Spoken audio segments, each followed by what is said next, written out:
week 9 of the fantasy football season, and he has tight end start sit every matchup for this week. The first matchup, Thursday Night Football, Tennessee Titans at the Pittsburgh Steelers. Chig Okonkwo last season, he was a solid tight end towards the end of the year where he took over the starting job from Austin Hooper, but so far this season, we really haven't seen much out of him. I know Will Levis is a better quarterback in terms of getting the football down the field into his receivers and tight ends than a Ryan Tannehill. But this week here versus a tough Pittsburgh defense, and we haven't seen enough out of Okonkwo just to put him in the lineup, even with the bye weeks. He's a sit. Darnell Washington filling in for Pat Freiermuth. He really hasn't done much. His passing game's been a mess for the majority of the season for this Pittsburgh Steelers team. And this week here versus a pretty decent Tennessee defense here on Thursday Night Football, Darnell Washington, just like Okonkwo, we haven't seen anything out of him really. He's a sit. Miami Dolphins at the Chiefs. In Germany, Durham Smythe. Over the last few weeks, Durham Smythe hasn't done anything to fill the stat sheet. So right now, this week here, he could be a sneaky play possibly, but I just don't see it. And he's not a player you could trust. So versus the Chiefs, he's a sit even in a potential 50, 60 point combined ball game between the two teams. Travis Kelce each and every week, he's a start. I know last week it wasn't a great game for the Chiefs offense. Not much was happening, but I think they get back on track. The crowd over there in Germany.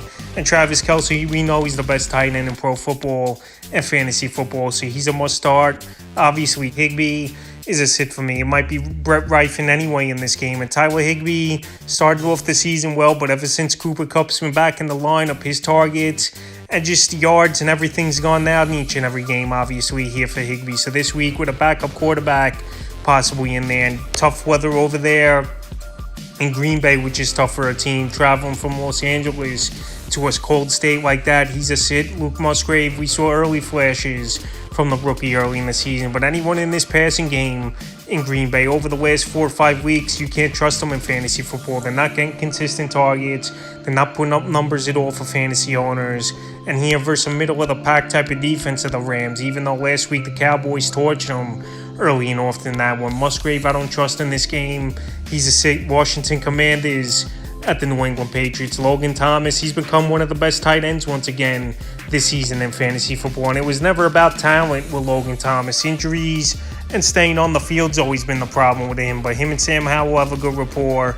We know he's a big red zone target. And this season he's had 4 games with 9 or more fantasy points in PPR league. So what a weak position at the tight end position. Those are big numbers for a player. And right now in a matchup in New England where it's going to be a grinded out type of game, where I think he's going to rely on the tight end a lot here is Howell and Thomas.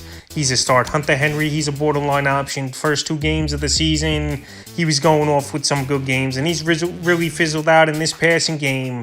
Hasn't been good at all this season for this New England Patriot team, but this Commander team isn't great on defense at all. And to trade a Marquise Sweat away to the Chicago Bears and Chase Young, 2 pretty solid pass rushers, is very surprising to me. I thought one of them was possibly Young, but to trade both of them now going into this game, that pass rush is going to take a hit. It's not going to get to the quarterback as early and often here. But Hunter Henry, like I said, he really hasn't done much over the last few weeks. Even though I know Kendrick Bourne's out for the season with the ACL, at best he's a borderline option for me. Is Henry this week? Tampa Bay Buccaneers at the Houston Texans. So Cade Otton, it's been an up and down second year for the tight end. Is Otton, but Baker Mayfield, obviously, he's looking at Mike Evans and Chris Godwin a lot in these games. So right now, Cade Otton, another tight end, just like Hunter Henry, there'll be some good weeks for him, and then some weeks where he's not doing much. This week here, in this one, in a decent matchup at the Houston Texans, I have him as a borderline play. Dalton Schultz is a start for me. He was on a hot streak with 3 games in a row with a touchdown. Till last week, it didn't happen for Schultz. And this Texan team, as a whole, it just didn't show up in that game at Carolina. They probably thought they could go out there and just win the game versus a 0-6 Panther team. But maybe it was a reality check. Maybe this offense will come out fired up in a game versus the Tampa Bay Buccaneers that they need. And Dalton Schultz, we know he's one of the better route running tight ends in the league.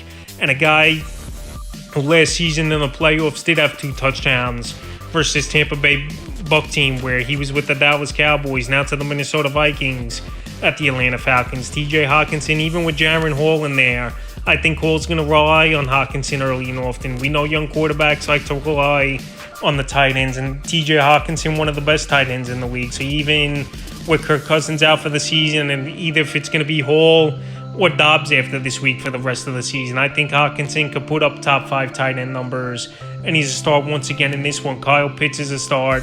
Pitts has been up and down this season, but tight end's been a tough position to really get solid points week in and week out besides the top 4 or 5 guys from the position. It's guys getting 5-7 fantasy points, and Pitts, he's been in that range, and we've also seen a couple good games. But this week here in a matchup back at home for the Atlanta Falcons, possibly Taylor Heineke starting this one where he gets the football down the field better than a Desmond Ridder, and also it's a Viking defense that isn't all that great. I got Pitts as a start. Jonnu Smith a borderline option. I know the first 4 or 5 weeks of the season Smith was putting up numbers, but now he's come back down to earth as Jonnu Smith, and especially if Taylor Heineke is in there, he targets more wide receivers than Desmond Ridder does, where Jonnu Smith's going to lose targets. So right now, I know tight end's a thin position at the back end. I know there's teams on bye this week, but at best, I think Jonnu Smith is a borderline option. Cardinals at the Cleveland Browns, Trey McBride, he had his breakout game right away last week after Zach Ertz went on injured reserve, 10 catches, 95 yards and a touchdown. And this kid, he's got great talent, one of the top tight ends to come out of college football in the last few seasons. And this week in a game where they're most likely going to be trailing a majority of it, and it's either going to be Clayton Tua or Kyler Murray, I think Trey McBride, he could carve out a decent role once again and put up numbers. He's a start. David Njoku finally had a monster game last week, and he's 100% healed, he said, from that fire pit accident a few weeks ago,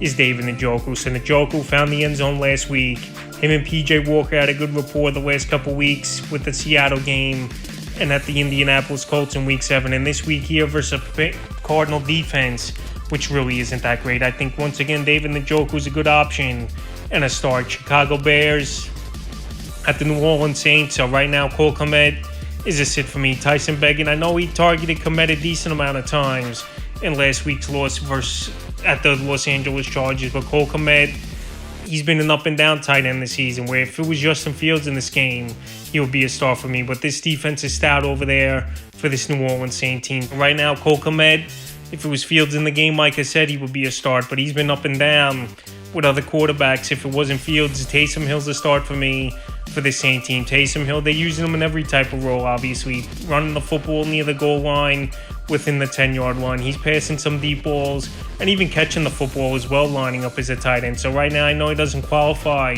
at quarterback, but Taysom Hill to be a tight end and a guy getting opportunities and making plays, he's a start. But it was times last season where Taysom Hill had 4 or 5 good games in a row, and then for weeks on end, they weren't using him. But now things have been starting to work out where they're using him a lot is Taysom Hill, where the first 3-4 games of the season they weren't. So right now, hopefully they stick with him. And like I said, he's a hybrid, obviously, at the position. So he's a start. Seahawks at the Ravens. Noah Fant, we haven't seen much out of him. I thought he was going to break out this season a little bit for this Seahawks team. He had a few good games early in the year, but the last 3-4 weeks, he's been non-existent. And this passing game hasn't been all that great for Seattle, even though they are 5-2 on the season. But anyway, Noah Fant is it. Mark Andrews, obviously a star, one of the best tight ends in the league. He's healthy now, it looks like, at 100%, finding the end zone 3 times in the last 3 games. And the Seattle secondary and linebacking crew is pretty decent. But Mark Andrews, he's a matchup problem for everyone pretty much. So he's a start. Indianapolis Colts at the Carolina Panthers. Andrew Ogletree, I know he had a touchdown last week, but it was a nice 33-yard grab. And that was the only catch he had in that one. So the tight ends over there in Indianapolis pretty much been non-existent over the last few seasons for fantasy. So Ogletree's a sit, and Kylan Granson, now you know he's been banged up over the last few weeks with a concussion, and if he goes in this one, he's a sit for me. Now to the Panthers, Hayden Hurst, he's a sit. Hayden Hurst had 2 good games early in the season, and ever since then, he's just another guy putting up maybe 4 or 5 fantasy points, and it's pretty much the Adam Thielen show, a bust in terms of fantasy points over there in Carolina. So Hurst is a sit. Tommy Tremble, I know he's got 3 touchdowns on the season, but he's been a goal line threat, and that's about it in terms of making plays and being in there in a lot of snaps and getting targets. Tommy Tremble hasn't done that at all this season, so he's a sit. New York Giants at the Raiders. Darren Waller, we know he's banged up with the hamstring injury, but if he does play in this game, you know he's going to want to stick it to his former team, the Vegas Raiders. So right now, Darren Waller, we know he's a good tight end. Him and Tyrod Taylor, to be honest, had a better rapport than him and Daniel Jones, where the points went up over the last few weeks with Taylor in there. But we know He left last week's game versus the Jets with the hamstring. So if he plays, revenge game, former team, he's a must start. Michael Mayer, he had a couple games where he was getting it going, but this offense as a whole over there for Vegas has been a train wreck over the last few weeks. Jimmy Garoppolo can't move the football. He's turning the football over, not throwing accurate as well. And I know this Giant team isn't the greatest on defense, but they've been pretty solid over the last few weeks. So Mayer, after he had a couple pop games, is once again a sit in this one. Now to the Buffalo Bills at the Cincinnati Bengals. So it just took Dawson Knox to get hurt and be out a few games here for Dalton Kincaid to break out and already be a top 5, top 6 tight end potential guy for the remainder of the season. So he's in a high-powered offense. Josh Allen, he's really swinging the ball down the field, getting everyone involved. And Dalton Kincaid, he was the 26th pick overall in the NFL draft for a reason. So right now, he's a big part of this Bill offense where they got Stephon Diggs, Gabe Davis, James Cook, and he's getting that one-on-one coverage or even the zone coverage is Kincaid. So this weekend, a potential shootout on Sunday Night Football. I think he has a good game once again and is a starter. Irv Smith Jr., he's a sit for me. Irv Smith Jr., we know he's got a lot of potential and he could be a big play tight end, but it just hasn't come to fruition in his Minnesota Viking days or this season here with the Bengals. So right now he's the 5th option in the offense behind obviously Joe Mixon, Jamar Chase, T. Higgins, Tyler Boyd. So he's not really going to be a guy on the radar, but it wouldn't be surprising this season if there's a few games where he's sneaky and puts up points. In the final game of the week, Los Angeles Chargers at the Jets, Monday Night Football. Donald Parham, we know he's been a red zone threat and a big 6'7", 6'8" target where Justin Herbert likes to hit those guys in the red zone. But in terms of putting in consistent points week in and week out, he's not going to be the guy. I know last week he had an expanded role with Gerald Everett out in that game, but I think Everett comes back in this one, and he's a sit for me as well. This is a good New York Jet defense. This is going to be a dogfight type scratch-it-out game, and I think in this one, Keenan Allen and Joshua Palmer are going to have to come up big for this Los Angeles Charger team. Then the tight ends, so this week they're both sits, and Tyler Conklin is a sit for me as well. I know Conklin's had a couple decent games this season for the New York Jets, but on the other hand, there's games where he hasn't showed up. So this week, Monday Night Football, big stage obviously, and Zach Wilson, he really hasn't been good at all this year. He's been an inconsistent quarterback to rely on as well to get the ball to his playmakers. So Tyler Conklin is a sit this week, so that's week 9 tight end start sits every matchup of the fantasy football season.